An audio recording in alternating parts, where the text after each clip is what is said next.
Hello everyone and welcome to today's coronavirus update. The last time I checked we were up 11% in cases in Quebec. Thanks to you for all of the questions you've been sending in. So Dr. DiLiello, why don't we start? Yeah, perfect. So the first question I have, once the pandemic is over and we return to a normal life, will we be able to get tested to see if we were ever infected without symptoms and are currently immune? So this is a really good question, and I hope the answer to that is yes. But we have to respect the different phases of testing. So right now we're at phase 1, meaning we're testing people who have clinical symptoms or were exposed to other people that were positive. Phase 2, and our Premier Legault actually mentioned it today, phase 2 would be to start testing people who are asymptomatic. And that'll start to give us a bit of information in terms of how many people have been affected in all of Quebec, and are we getting closer and closer to that herd immunity that we talk about. What I imagine phase 3 would then be, would be after all of this is over, to be able to do blood tests, so testing people's serum to see if there's antibodies that developed against the virus. And that'll help tell us if you may, had you been affected by it previously without any symptoms. And I think it's going to be especially important once we start having a vaccine that's available to know who should and shouldn't get the vaccine. True, very interesting. Let's go to this one next. We hear that older people and those with underlying conditions are most at risk. If the underlying condition, which in my case is hypertension or high blood pressure, is controlled by medication, am I still at risk? And if yes, is there anything I could do to lower the risk apart from the social distancing and isolation guidelines? So this I thought is a really good question, and it's a multi-part question. So let's break it up. The first part of the question is the underlying conditions put us at more risk. So what are we talking about medically when we say underlying conditions? Well, basically it's any chronic condition. So that may refer to cardiac or your heart or lung problems, any chronic kidney problems, diabetes, or anybody who might be on chronic medications. Those would be considered underlying conditions. And the answer is yes. That does put you in an increased risk category. And certainly the older we are, that further compounds the situation. The second part of the question is hypertension. Yes, high blood pressure fits under the cardiovascular or underlying condition, cardiovascular. Actually, we said yesterday that cardiovascular disease, which could be blood pressure, heart attack, stroke, any other heart disease, is the number 1 underlying condition for mortality. And the second part of the question is this patient's blood pressure is controlled by medication, which is a very good thing. So that means that the blood pressure is controlled. However, the patient's risk is still higher than somebody who doesn't have a blood pressure problem. So we would say it's certainly better, but the risk is not zero.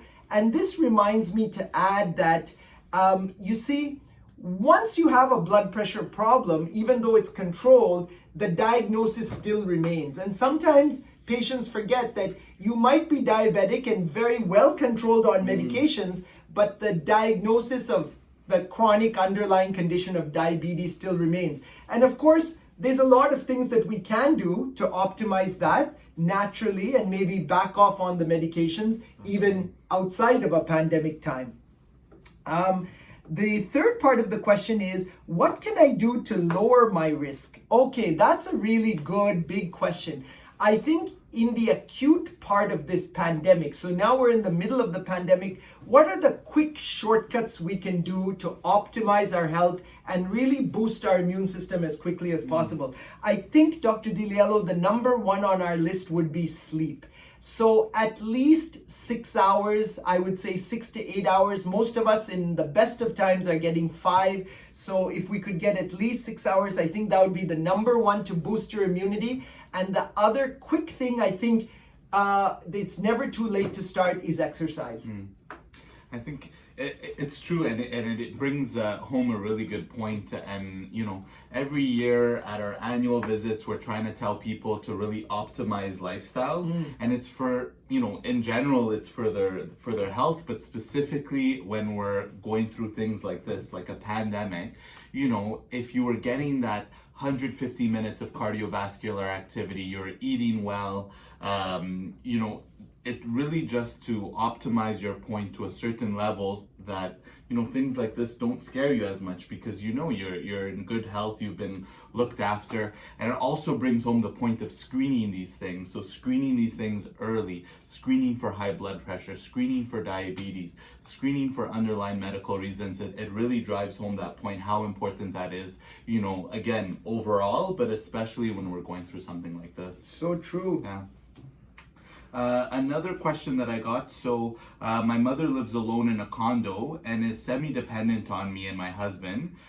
Is it best for my mother to come live with us, or should we go live with her? So right now, where we are in the pandemic, as long as your mother isn't fully dependent on you, in fact, the best thing is for her to stay in her environment, for her to stay at the condo, and for you to stay kind of at your home. If you need to get her groceries or get certain things for her, you really want to limit that contact as much as possible. We know that it's really the elderly, especially at these CHSLDs, these retirement homes, they're the ones that they're the most vulnerable.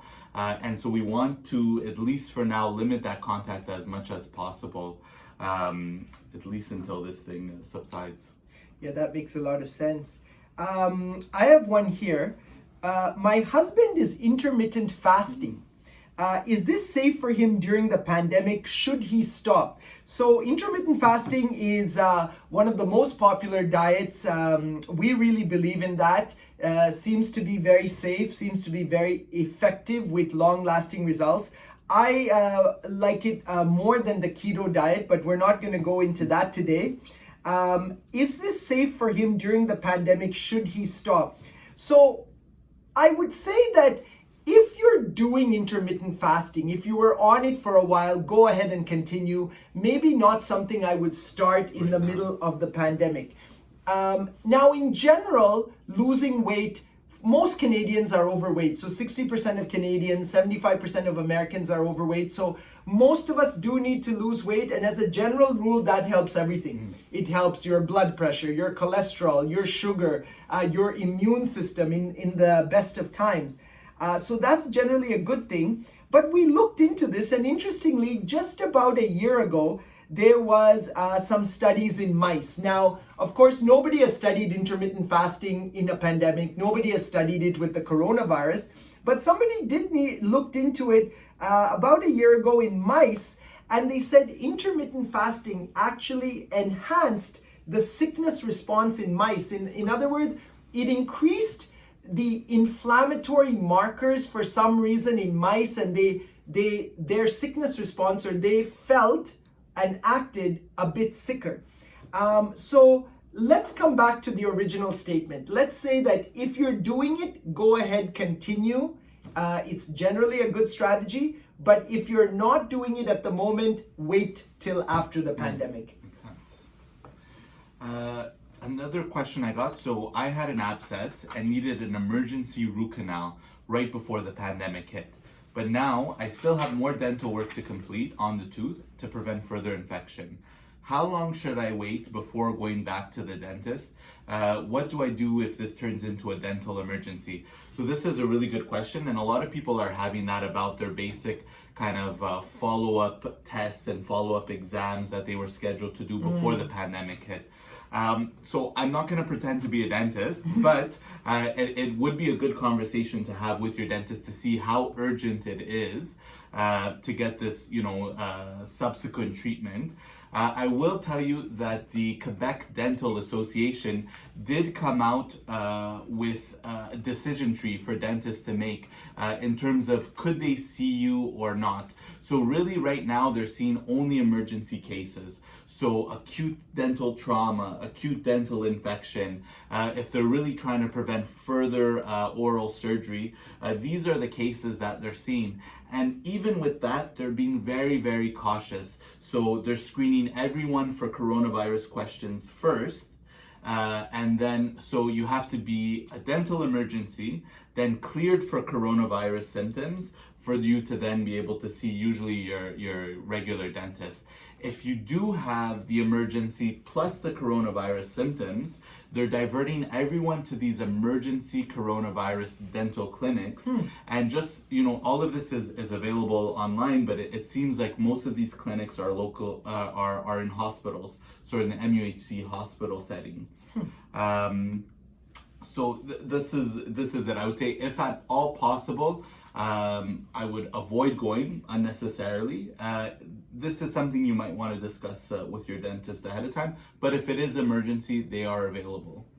This is very interesting and important, Dr. Diliello. It reminds me that at this time of where we are in the pandemic, and especially at these times, the care is kind of a two-way street, right? We're here for you for emergencies, and we need your help also. We need you to let us know in advance so that we could be ready if you have any cold or cough or flu symptoms, because unlike the usual care that's delivered and patients just come and see us under all circumstances, we need the population to inform us so that we can take care of ourselves and we can take care of you as best as possible. So advise your healthcare team for all emergencies.